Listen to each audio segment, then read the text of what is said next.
Who will cry when you die? Chapter 22. Take more risks. I will make you this promise. On your deathbed, in the twilight of your life, it will not be all the risks you took that you will regret the most.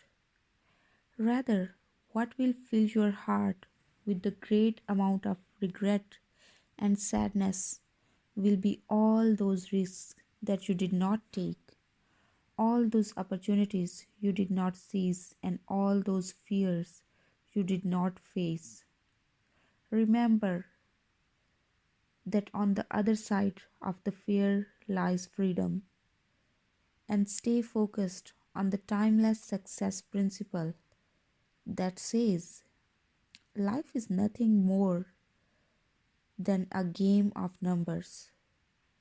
The more risks you take, the more rewards you will receive. Or, in other words of Sophocles, fortune is not on the side of the faint hearted. To live your life to the fullest, start taking more risks and doing the things you fear. Get good at being uncomfortable and stop walking the path of least resistance.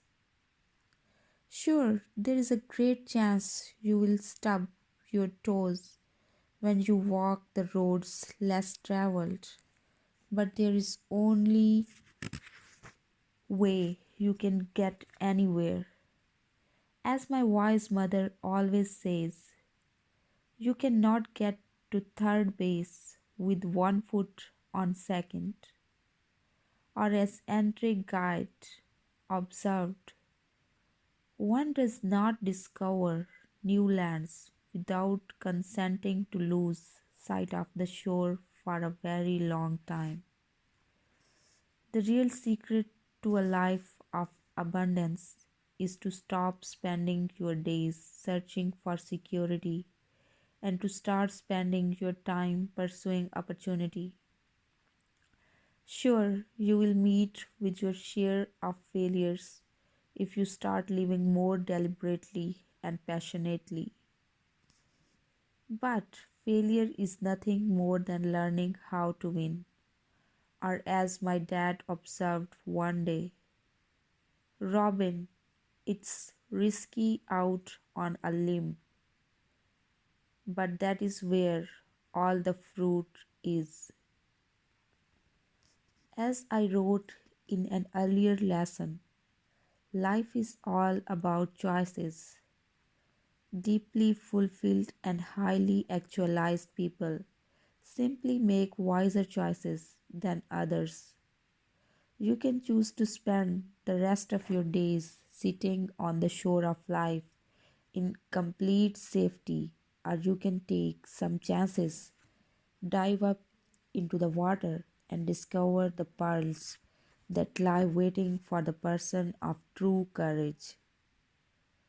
To keep me inspired and centered on the fact that I must keep stretching my own personal boundaries as the days go by, I have posted the following words of Theodore Roosevelt in the study where I write: it is not the critic who counts, not the man who points out the strong man stumbled, or where the doer of the deeds could have done better. The credit belongs to the man who is actually in the arena, whose face is marred by dust and sweat and blood, who strives valiantly, who errs and comes short again and again, who knows the great enthusiasms, the great devotions, and spends himself in a worthy cause, who at best knows in the end the triumphs of highly achieved and achievements, and who, at the worst, if he fails, at least fails while daring greatly, so that his place shall never be with those cold and timid souls who know neither victory nor defeat.